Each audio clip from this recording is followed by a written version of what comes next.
कारण है, लेकिन हमें कम समय मिला है। कम समय में हमें आपकी व्यथा भी कहनी है, आपकी व्यथा का निराकरण भी करना है। हमें उस तरीके को भी जानना चाहिए, क्योंकि कंप्लीट चर्चा तभी होगा जब समस्या और समाधान दोनों एक साथ, एक पैरेलल, एक दिशा चलेंगे।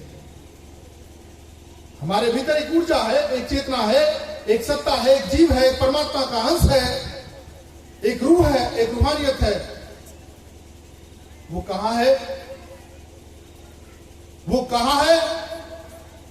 अभी किसी घर में किसी व्यक्ति का अगर प्राण पखेरु उड़ जाए तो घर का माहौल बदल जाएगा, उत्सव का माहौल गमगीन हो जाएगा।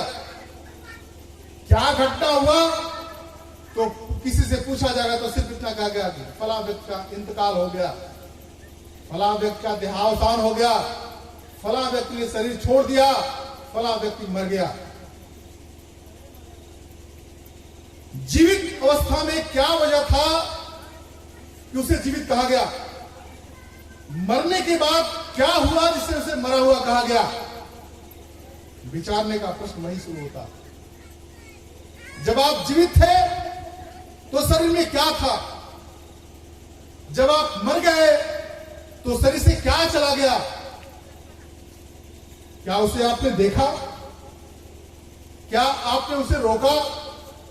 क्या उसे आपने कभी जाना, या अभी कभी आपने उसको जानने का प्रयास किया?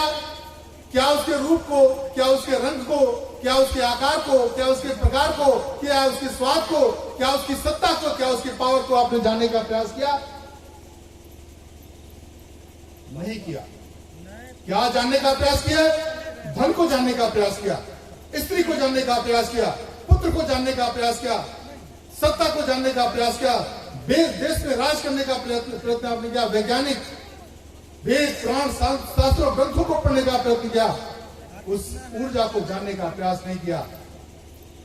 शरीर से क्या घटना हो गई उसको मृतक कह दिए? क्या घटना थी पहले कि उसको आप मनुष्य कहे? कभी आपने विचार किया या आपने सोचा है या कि देखा है? आपको सिम्टम मिलते हैं, लक्षण मिलते हैं, जीवित होने के लक्षण हैं। आपके भीतर ऊर्जा है, आत्मा है, जीवात्मा है, वो सत्ता है, इसका लक्षण मिलता है। क्या लक्षण मिलता है? बॉडी के अंदर हरकत होने शुरू होते हैं। जब आप शांत बैठते हैं तभी फेफड़े धड़कने शुरू होते हैं, हृदय धड़कना शुरू कर देता है, धमनियों में रक्त का संचार होने लगता है। ये उसके लक्षण है, ये उसके कारण है जिसकी वजह से आपके अंदर हरकत हो रहा है। ये नहीं होगा उसका भी कारण है कि हरकत नहीं होगा। न हृदय धड़कना शुरू करेगा, न आंखों की चमक बरकरार रहेगी, न कानों से कोई गौरव या कोई ध्वनि आपके भीतर आएगी, न शरीर में कोई गर्भापन रहेगा। सब कुछ उसके विपरीत होगा और आप उसको कहते हैं कि ये व्यक्ति मर गया, इंतकाल हो गया, देहांत हो गया, प्राण पखेरु उड़ गए, शरीर को छोड़ के चला गया। मेरे कहने का अर्थ क्या है?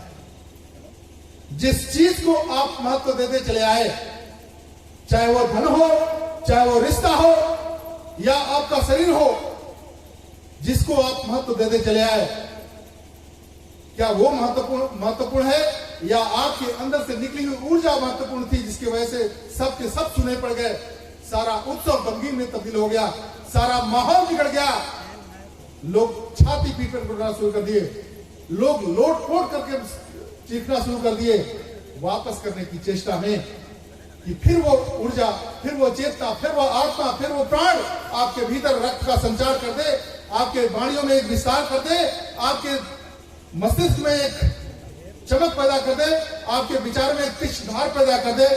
इसकी आकांक्षा में आप छाती पीटते हैं, माथा पीटते हैं, चीखते हैं, चिल्लाते हैं, तड़पते हैं, लेकिन होता कुछ नहीं, होता कुछ नहीं है।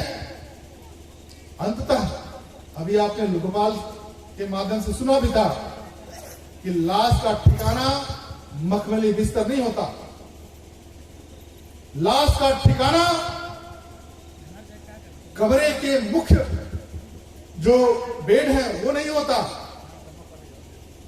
वो संगमरमरी दीवारें नहीं होती, उसका स्थान दो ही जगह है, या तो शमशान है या तो कब्रिस्तान है। सारे गहने, सारे आभूषण, सारे कीमती वस्त्र नोच के आपके सामने फेंक दिया जाता है, और वह वस्त्र पहनाया जाता है जिसमें पॉकेट नहीं होता, जिसमें रखने वाले कोई पर्स या बटुए नहीं होते, वो वस्त्र पहनाया जाता है। ये प्रमाणित करता है, ये सबूत देता है समाज कि दुनिया में तुम आए थे जरूर खाली हाथ और जाओगे भी खाली हाथ, लेके कुछ आने का व्यवस्था नहीं है। आज तक जितने भी वस्त्र आपने पहने, चाहे पैंट हो, शर्ट हो, जींस हो, कुर्ता हो, पैजामा हो, सब में आपने अपनी जरूरी चीजें रखने के लिए जेब का बंदोबस्त किया आपने। लेकिन जब संसार को छोड़ के जाना होता है तो आपको लगता है संसार जरूरी नहीं है आपके लिए, और संसार के लिए आप भी जरूरी नहीं है। संबंध टूट गया, बिखर गया, वो कलियां टूट गई, अब सुगंध बिखर गए।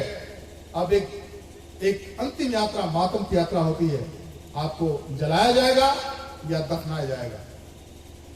एक छोटी सी क्रांति हुई शरीर के अंदर से, एक बहुत छोटी सी क्रांति हुई। क्या हुआ? प्राणों का संबंध टूट गया, विचारों की ऊर्जाएं जो ताकत बन रही थी वो खत्म हो गई, आंखों की चमक जो रोशनी पैदा कर रही थी वो उल्टा चली, वापस लौट आई, और छोटा सा परिवर्तन आपको कहां से कहां पहुंचा दिया।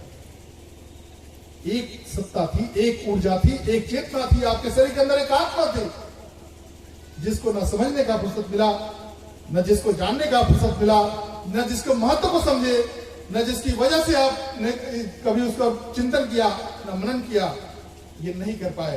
ये वहीं चूक हो गया। ये आपकी शिक्षा का कमी नहीं है, ये आपके पागलपन का सबूत है कि आप मंदिरों, मस्जिद, गुरुद्वारों और चौपड़ों पर जाकर माथा पर रखते हैं।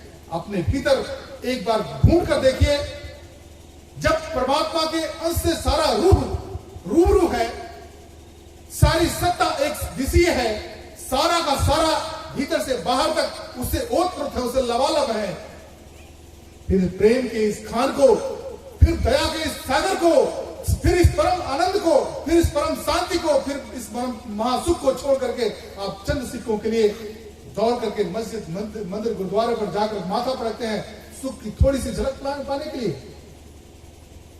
आपकी आंखों के सामने अगर इसके भीतर की ऊर्जा का पलायन हो जाए, अस्तित्व आपको समझ में आता है जीवन का कि क्या था, क्या